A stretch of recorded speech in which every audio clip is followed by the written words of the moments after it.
Ronen Aires is the Chief Executive Officer at the specialist agency Student Village. He's with us today talking about branding and marketing for Afrillennials. And let's get that definition underway first of all, if we can. It's obviously a riff, it's a take on millennials itself, but with a special focus towards Africa. Yes.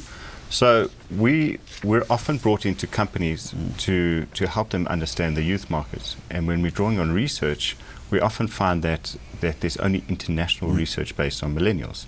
So we decided, why don't we create a cool new word called Afrillennials, and why don't we localize and really get some really gritty insights about our local millennials. So we actually looked at students or youth that were born from 1990 onwards, specifically to get a politically baggage-free view on the youth.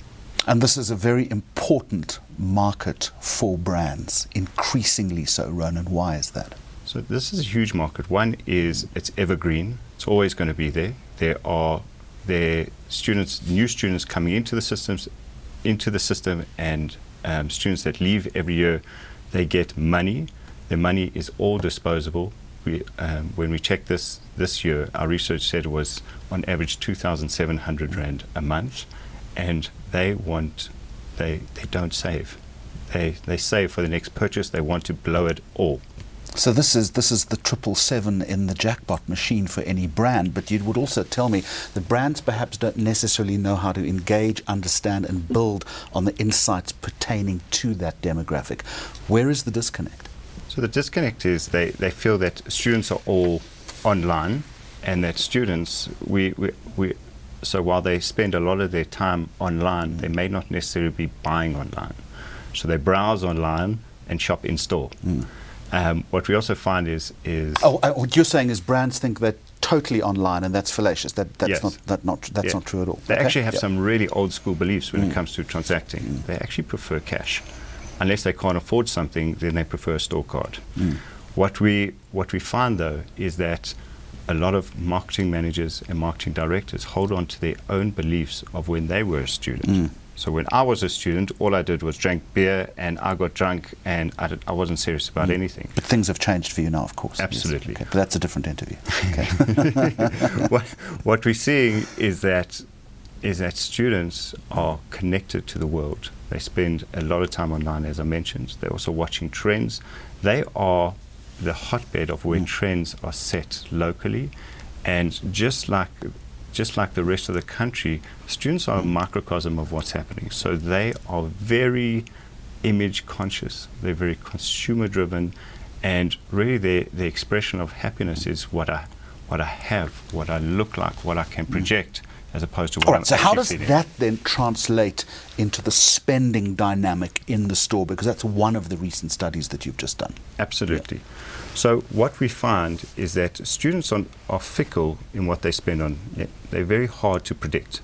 So they know generally how much money is going to land in their account towards the end of the month. What we do see is that the first weekend, once that money hits their account, it's big spending time. They live large, and they may be in free fall for the rest of the they may be on fumes for the rest of the month. And what they do is they look at what big parties are happening, what I want to go buy. Clothes is a huge thing. So fashion went a few notches up compared to our study last year. Last year it was all about the mobile phone. Mobile phone is second at the moment, and other gadgets are third, but fashion has just... So how do brands then interface, particularly in that first week of the month? What do they need to be doing? How do they have to calibrate a strategy? So I think what brands do wrong in this market is they come in once and think they've done their work. So they'll come in once, have a campaign in the beginning of the year, think they're done. So youth, just like if you think like dating, you think like dating, you can't just have a first date and think now we're married. So it's all about working, creating a relationship, engaging with them, and really plugging into the image play, because they're all about image. If you can tie into this thing of I want to really look great, feel great, and they're prepared to buy. They're very illogical when it comes to their purchasing decisions. So what I would suggest to brands, be relevant, engaging, authentic, and stick around. Just in our remaining moments, there's a second study which also looks at attitude and psyche within the workplace. I would imagine that also talks to one of the reasons why it's so difficult to retain this millennial or this Afrillennial demographic within the workplace, that they're always moving on to the next thing, aren't they? Yeah. Like a shoal of fish. Exactly. Yeah. Like a bee buzzing between Yeah. flowers. And literally they're looking at the workplace and saying their first fundamental view is, it's all about me. So what can you, Mr. Company, do for me?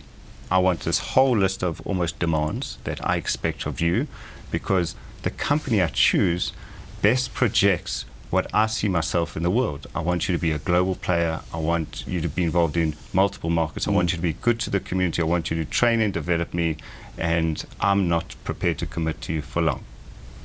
That's the opening stance. So just very quickly then, how would a company react to that?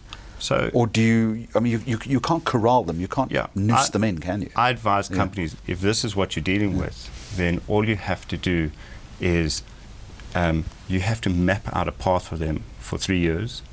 If you can keep them for 3 years, chances are you'll probably keep them for 5 years. Train and develop them, give them skills, and be very clear what you want for them if you're going to give them And for what goodness they sake, want. live up to those promises that you've Yes. made to them, Yes, because that they hold very dear to them. 100%. Thank you very much indeed. Ronen Aires, Chief Executive at Student Village. Fascinating insights into Afrillennials. Appreciate the time. Thanks, Jeremy.